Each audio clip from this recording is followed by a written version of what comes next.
Ano ang political will mo, Mr. Marcos?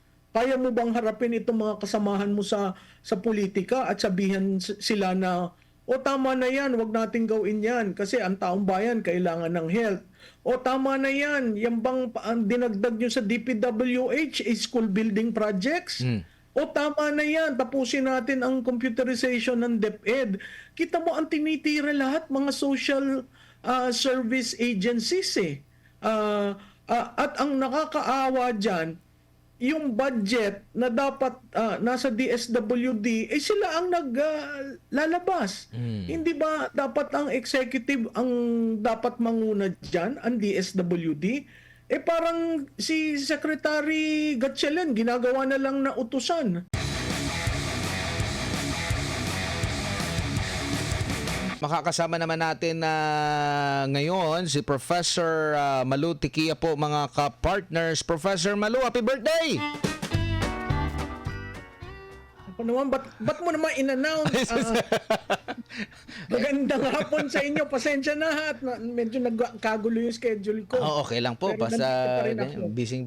Hindi po ba kayo kasi ang PhilHealth plano sana na na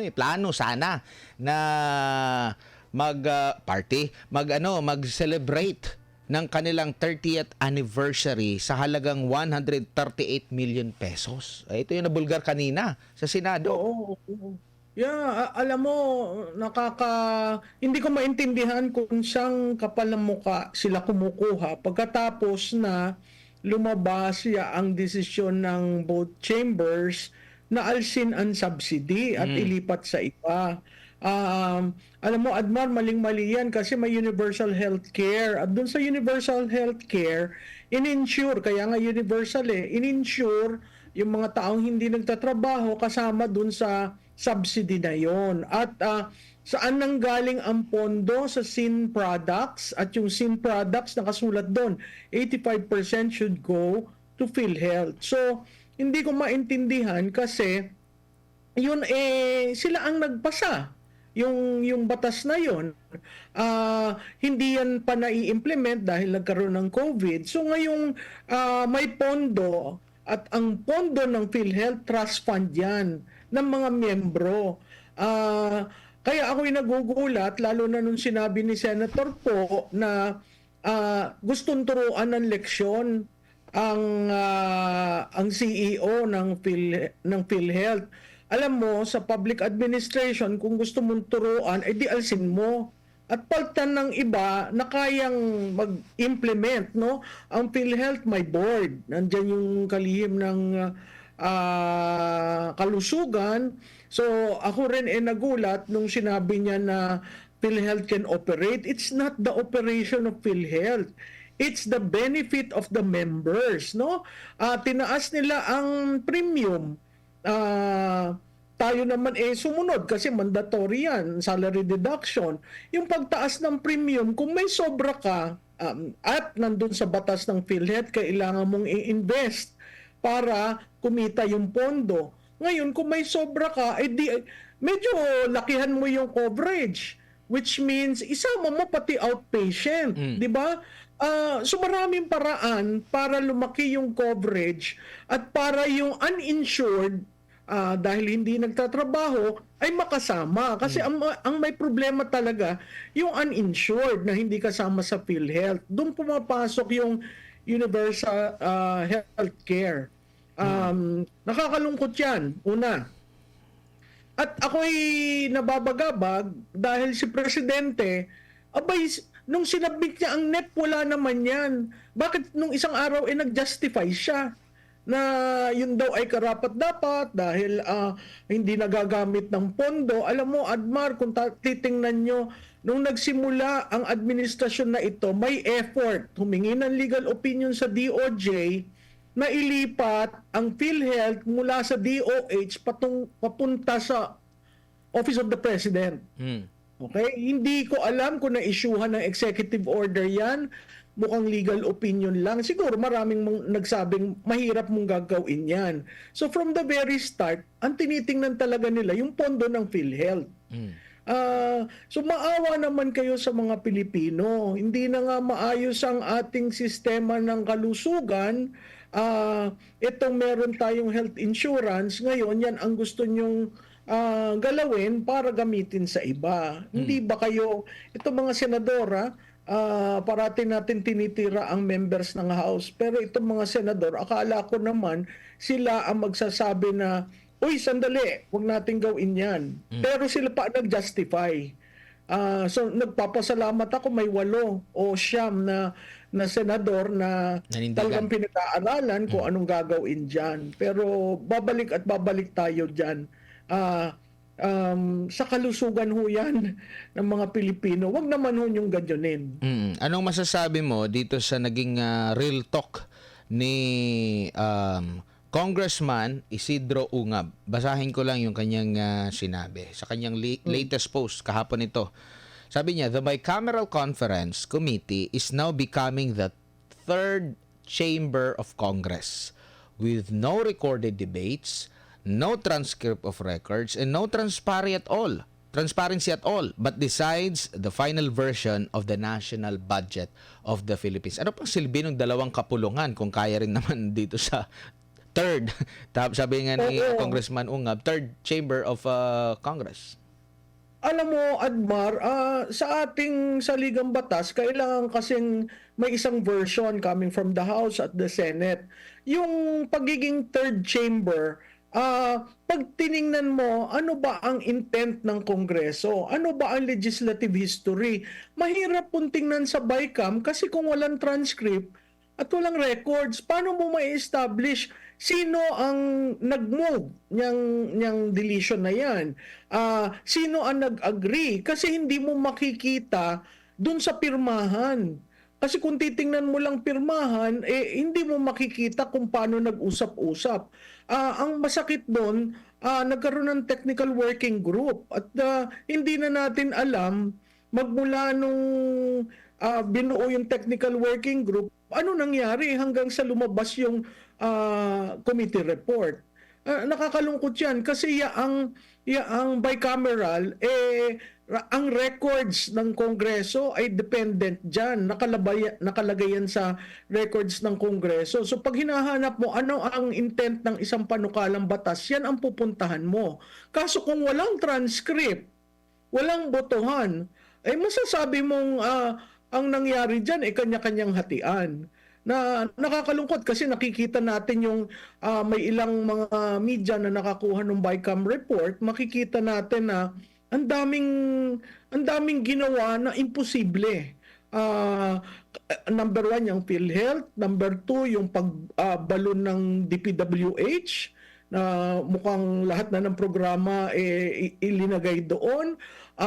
Yung SSS, GSIS na paggamit ng kanilang trust fund. Again, yung AKAP, yung unprogrammed. Babalik ulit tayo doon. Napakahina nitong administrasyon na ito kung gagawin nila for the second time. Consecutive. Last year, naglabas ng NEP. Ang lumabas, hindi ayon sa NEP. Ano lang ba ang binito? Hindi binibito yung foreign assisted, hindi binibito yung unprogram at sinasabi, depende daw sa revenue. Kung titingnan mo yung macroeconomic assumptions na ginagawa tuwing budget, ang revenue natin is falling because of graft and corruption. Saan ba nang gagaling ang revenue? Hindi ba sa BIR at saka sa customs? Kung hindi natin na-cure ang smuggling o ang income natin from all this importation, hindi mag-a-appear sa ating books yun. So maliit yung revenue na generate. Nagpasa tayo ng panukalang batas na, hindi na panukala, ng batas na itatax ang internet activities, itatax ang mga streaming platform. Doon sa streaming platform, ang target nila doon, 80 billion. So talagang nagtataas ng tax, hindi lang parang indirect, pero kung ikaw nanonood ng Netflix, mararamdaman mo yon. So paikot yung ginagawa, imbis na sabihin na magtatax kami kay Juan de la Cruz. Kasi si Juan de la Cruz, kung hindi mo nabibigyan ng maayos na serbisyo, itatax mo siya. Sa tingin mo matutuwa? At titingnan natin, Admar, itong buwan na ito, inapprove na ang increase ng utilities, tubig at saka elektrisidad, tataas ang toll rates. So itong Disebreng ito, masyashock na ang mga Pilipino na ang dami. Hindi mo ba nakikita sa mga malls? Saan ka nakakita? Pasko, may mall-wide sale. Para lang i-attract ang taong pumasok. So, makikita mo yung ekonomiya, talagang si Juan de la Cruz natututong magtipid na sa Pasko, di ba? Usually tayo talagang nagkakuan. Pero ngayon, nagtitipid at sinisiguradong meron pang Enero. Pero Prof, ano lang yan ingay lang yan Ay, hindi! Nako, Stable ang bansa mali yan. natin. Ingay lang yan. Maling-mali. Para sa isang presidente na sabihin ang pananalita ng Filipinos ay ingay, ang problema ka. Di ba? Stable daw ang bansa. Paano magiging stable ang bansa? Ang ating utang ay 15 trillion. Presidenteng magsasabi na stable lang ang bansa at mangingay lamang yan. Siguro bumaba siya. Tingnan. Kasi ang nakikita natin parati ang party sa Malacanang, parati Concert. nag-host, di ba? Stable Parang ang concert. they live in a time warp environment na hindi nila nararamdaman ang Pilipino. Or baka ma'am, ang kanyang sinasabing stable yung pagtaas. So pinantay lahat. So lahat ng presyo ng bigas, ibang mga bilihin, isama na ang kuryente, pati tubig. Pati yung PhilHealth premium raise itaas. So stable lahat. Pantay-pantay naging pantay-pantay na ngayon ang lahat. Pero gaano ka delikado or gaano ba ka nakababahala itong mga ganitong statement na sa kabila ng mga problemang kinakaharap ni Juan de la Cruz, parang dina-downplay lang yung mga kinakaharap ng mga problema ng taong bayan. Nakakalungkot yan ha. From the ingay lang yan. Kung ingay lang yan, bakit hindi niya pinirmahan ng BICAM report? Diba? Yung titingnan mo yung pag-iisip nung una, sabi niya, walang problema yung PhilHealth, may pera naman sila, kaya mag-operate. Nakita mo yung prinsipyo doon, hindi doon sa beneficiary. Tapos biglang sinabi, hindi, stable tayo, ingay lang yan. Ano yung ingay? Kung ordinaryong tao na ang nagre-raise tungkol dito sa PhilHealth. At PhilHealth lang yan hindi pa napapag-usapan yung ibang problematic provisions nitong budget na ito. Babalik tayo dun sa, di ba ikaw ang nagpanukala ng executive branch na budget? At yun nakaprint sa National Expenditure Program. At meron silang resolution tungkol dun sa fiscal framework plan. Ano na nangyari? 'Di ba? Dinaan yan sa DBCC, sa Department of Budget Coordinating Council. Sinuyod yan. Tapos tatanggapin mo basta-basta itong ginawa ng Kongreso. Ang pwede lang gawin ni Kongreso, hindi pwede mag-increase, pwede siyang mag-realign. Pero yung realignment na ganyan, gagawin mong zero, hindi ba parang hindi mo prinoprotektahan ng executive branch? Yung sa education, nasa saligang batas, ang education should have the number one allocation. Ano yung kinat nila? Ang kinat nila ay yung computerization. Tapos kaagad may duktong. Hindi naman ginamit nung dati. Yan ho hindi totoo. Tingnan ho nyo yung computerization program. Ang kulang na lamang ho ay 2 billion dahil naka-queue na sa implementation. So kung aalisin mo yun, saan mapupunta? Paano mo makukomplete yung computerization? So nakakalungkot yun at saka wala silang respeto. Pagkatapos nilang kausapin si Senator Angara na mag-DepEd Secretary at tutulungan, anong ginawa? So hindi ko maintindihan kung sino talagang nagdidesisyon at hindi ko maintindihan kung anong klaseng utak meron. Dahil pondo mo yan NEP. Hindi ba dapat paglaban mo yung NEP? Dahil yan ang iyong priorities. Kung hindi kayo magkasundo ng Kongreso, hindi ba dapat, yun ang dapat i-fellowship nila. Hindi ang impeachment. 'Di ba? Ang daming pwede para ayusin.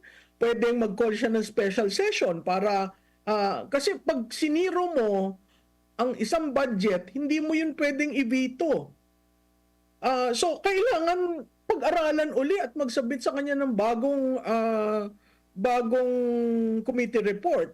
Unfortunately, pag nagkaganon, magre-reenacted budget tayo. Opo. Mas malala yung reenacted kasi yun yung may unprogram na 800 million. Mm. Pero ma'am, ang tanong ng taong bayan, bakit needed ng budget ang House of Representative and Senate? Kasi merong post din dito ang journalist na si Jarius Bondok, kolumnista rin. Patungkol dito sa itinaas plus 16.35B ang House of Representative plus 1.1B ang Senate. So nasa 16.3 and 12.8 billion, naging 33.67 billion ng House of Rep. Senate nasa 13.9 billion pesos. Para saan po ang bilang kayo nakapag din diyan sa Kongreso? Para saan ang kanila, ang alam lang ng taong bayan tagagawa lang kayo ng mga batas. Para saan yung pondo ninyo? Well, yan yung pork. Oo, hindi na sa kanila at linalagay sa ahensya. Yaang linagay sa Kongreso, hindi ko maintindihan kasi meron kang 304 billion sa DPWH. Either nag-increase sila ng extraordinary maintenance and other operating expenses. Hindi ko maintindihan kung yan ayuda dahil hindi nga transparent parang linamsam lang o ikaw meron si House o ikaw Senado meron ganyan. Pero how they will use it is really a question because nobody knows. Pag nagpunta ka dun sa record, hindi mo makikita. Para saan ba yan? Which means, if you are the leader of the House and the Senate, ikaw ang powerful. Kasi ikaw magdi-distribute ng pondong yan. O, pantay-pantay ba? Katulad nung dati? O, depende kung sinong malapit sa kusina. So, alam mo, lalong nababoy ang Kongreso dito sa budget ng 2025. And it tells you, inaalaw ng administrasyon. Kung inaalaw ng administrasyon ng ganyan, abay sandali lang, ikaw na lang natin, cash budgeting tayo. Kung may pondo kayo, kung may pondo na likom ang gobyerno, yun gamitin. Kung walang cash, wag niyong i-appropriate. Kasi kung itong mga lahat na ito, walang cash Kaya naghahanapan kung saan kukuha ng pondo Imagine mo yan, hindi mo man lang inamend ang PhilHealth, hindi mo man lang tiningnan ang maaapektuhan na programa, pero kinuha mo by budget. Hindi ba maling-mali yun? Opo. And ito po bang budget ng dalawang kapulungan ng Kongreso, ito ba yung laging nasa subject sa liquidation by certification? Oo, Admar. At nakakagulat yan, yung pagbalon. Kasi kung liquidation by certification, ang tanong ko dyan, bakit tumaas? Pareho rin namang 308 members at 24 members. Nabawasan yung isa, so naging 23 members. Bakit tumaas? Saan gagamitin yung pagtaas? Additional staff? Saan mo gagamitin? Hindi natin maintindihan. Ang naandyan lamang ay may certainty ng eleksyon. Walang eleksyon na bubuo na magbabaycam yung dyan sa postponement ng eleksyon sa BARM. So, hindi natin maintindihan. Nobody can make sense of the increases in the House of Representatives and the Senate. Kundi, pork barrel yan. Oo nga po. And di ba sinasabi nila, kaya binawasan yung pondo ng OVP kasi redundant na. Di ba? Meron na sa ibang mga ahensya. Ito bang sa pondo intended para sa Kongreso, Senate, and House, hindi rin po ba ito redundant sa iba pang mga ahensya ng gobyerno? Why not doon na lang ilagay yan at gawing malinaw kung ano yung ano? Tinan mo Admar, tama ka dyan. yung taba ng budget ng 2025, meron pala kayong ganyan. Eh di babaan na lang natin ang GAA para wala nang taba, 'di ba? At ibigay dun sa sino bang nakakagawa ng lahat na 'yan. Titingnan mo yung Confidential and Intelligence Fund. Sino ang pinamalaki? Presidente, 'di ba? So kung ang ginagawa nilang objective na basehan on how to reform the budget process both in the Confidential and Intelligence Fund, in terms of the projects, in terms of funding for offices, eh ginawa nilang example si BP. Ba't hindi nila gawing example ngayon across agencies? Hindi ba? Kung hindi mo pine-persecute at ang sabi nila wala yan. O bakit ginawa mong sample si BP? Hindi na nila implement across agencies. Yung makikita maling ito sa administrasyong ito. Opo. And sa budget ata, proposed budget na na-ratify, ang pinakamataas dito, maabot ng trilyon na prof, ay ang DPWH kumpara sa DepEd. Kapansin-pansin, 'di ba sinasabi ng ating konstitusyon, ang may pinakamataas na budget dapat ay ang sa education natin. So, ano ba ito? Maraming mga paglabag kung sino man ang pumirma dito sa panukalang ito. Meron silang nilabag sa ating konstitusyon at kung ito ay sasang-ayunan ng presidente o pipirmahan niya, eh maaari bang itong maging grounds for kaso rin sa kanya like kagaya sa impeachment? Oo, Admar, alam mo kaya nga itong natutuwa ako na pag-aaralan nila.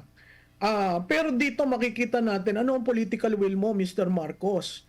Kaya mo bang harapin itong mga kasamahan mo sa politika at sabihan sila na o tama na yan, wag nating gawin yan kasi ang taong bayan kailangan ng health. O tama na yan, yan bang ang dinagdag nyo sa DPWH is school building projects? O tama na yan, tapusin natin ang computerization ng DepEd. Kita mo ang tinitira lahat mga social service agencies at ang nakakaawa dyan, yung budget na dapat nasa DSWD, eh sila ang naglalabas. Hindi ba dapat ang executive ang dapat manguna dyan, ang DSWD? Eh parang si Secretary Gatchalian, ginagawa na lang na utusan. O pumunta yung staff mo dito, magdi-distribute kami. Maling-mali yan. Kaya hindi ko maintindihan. Sa tingin ko, nandun na tayo sa lowest ebb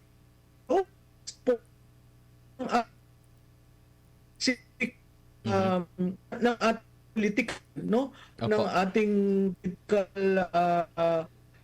what they call this, yung paglalaban kung ano na dapat. Opo. At makikita mo ang civic consciousness ng mga tao. Citizens are raising issues. Citizens na yan na magugulat ka kahit tingnan mo sa mga walang ibang tao na hindi very political, meron silang sinasabi tungkol sa PhilHealth. Meron silang sinasabi tungkol sa bumukol na DPWH. Meron silang sinasabi tungkol sa DepEd. Biro mo yan, hindi ko alam.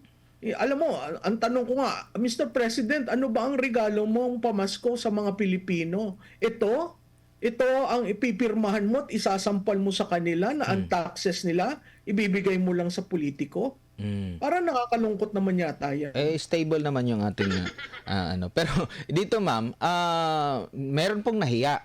Ang Tingog Party List, umatras na po doon sa una nilang kasunduan with DBP and sa PhilHealth, no? Na ang kanilang purpose lang daw doon sa kanilang memorandum or kanilang kasunduan ay mag-assist lang sa mga local governments. And ang ano dito, marami kasing tumuligsa, no? Dahil bakit sila? 'Di ba? Magiging kasangkapan na naman 'yan. Eh grabe na nga yung pagbibida nila sa yung mga politiko sa mga ayuda, parang sila galing sa kanila yung ayuda tapos yet ganito na naman yung issue. At buti nahiya at inatras na po nila yung kanilang naging kasunduan, Prof. Pero ganoon pa man nangyari ito ng kasunduan. Ano makikita? Ano nang nangyari sa politika natin na ngayon? Ano nangyari sa ating stable pa ba ito? Ay, alam mo, Admar, walang kahihiyan. Una. Pangalawa, ang kakapal ng muka. Alam mo yung MOA na yan, di ba kumalat na walang pirma? Tapos may nag-justify, yung Congressman Asidre, nag-justify. Hindi ko maintindihan, sila ba ay DILG? Do they represent fifth class and sixth class municipalities? Maganda yung sinasabi nila para daw ma-distribute ang paggagawa ng health facilities. Pero ang tanong ko, you're a party list. 'Di ba? You're a party list. You're not even an advocate for health reform. It's a party list of the speaker and the wife. 'Di ba? It's a party list of mga taga Leyte, regional. So, bakit all of a sudden nagkaroon ka ng nationwide constituency? Ang nakaupo lang naman doon dalawa, hindi tatlo. And then present mo ang sarili mo as conduit. Wala ba tayong DILG? 'Di ba? Wala ang DOH ba ay walang regional offices?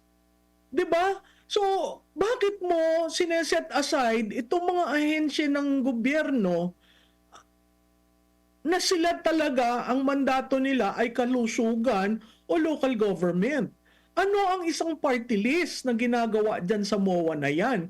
Kung hindi, doon sa mga lugar na ayaw nyo sa akin, wala kayong benepisyo. Yan ang nangyayari sa baba. Bilangin nyo ang ilang local government officials na iniipit, na tinitiris, na linalagyan ng kung ano-anong problemang kaso, harassment. Bakit? Dahil ayaw nilang manalig dito sa administrasyon. So, yung gagawin nila ngayon, hindi ba yung politika?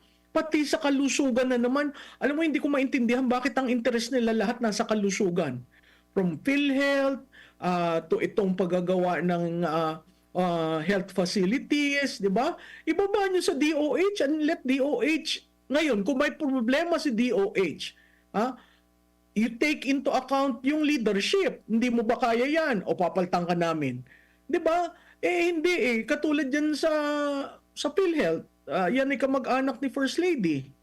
Ba hindi nila makuha na, sandali lang, ang gusto namin ganito. Pwede mo namang ganunin na hindi mo sineset aside ang mga Republic Act na nanggaling sa Kongreso rin. Pero ang kapansin-pansin, ma'am, itong kaninang release nila, hindi na makita dito sa sa post nila. Parang dinilit ata. Parang dinilit ata. Di ko na nakita. Ano ba? Laban bawi ba to? Kasi kanina nag-post sila and marami na ring mga nakakita. Pero after nun, tinanggal ulit nila. Na ano ba sila? Diba? Nakonsensya ulit sila. Laban bawi. Ang tanong ko dyan, Admar, kung hindi itutuloy, nagkapirmahan ba ng MOA?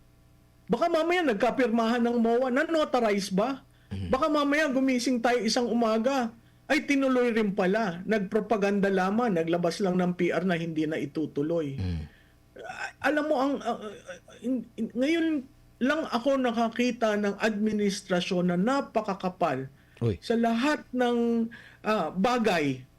Siguro, yun, ganun ang tingin nila sa paggamit ng kapangyarihan, pero nakakalungkot yan kasi hindi naman yan yung rason kung bakit ka hinalal. 'Di ba?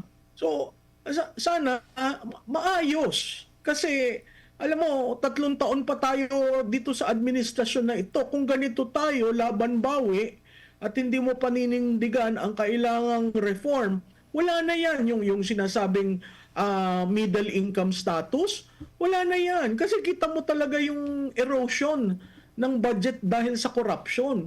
Kung ang nawawala sa budget natin 50%, ano ang pupunta sa serbisyo?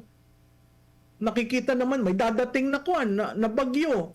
O, meron na bang dyan sa calamity fund ba, nalagyan na? Paano tayo kikilos? Di ba yun yung mga priorities? Ang balita ko, pati yung Doppler machine ng DOST, inalis. Naku.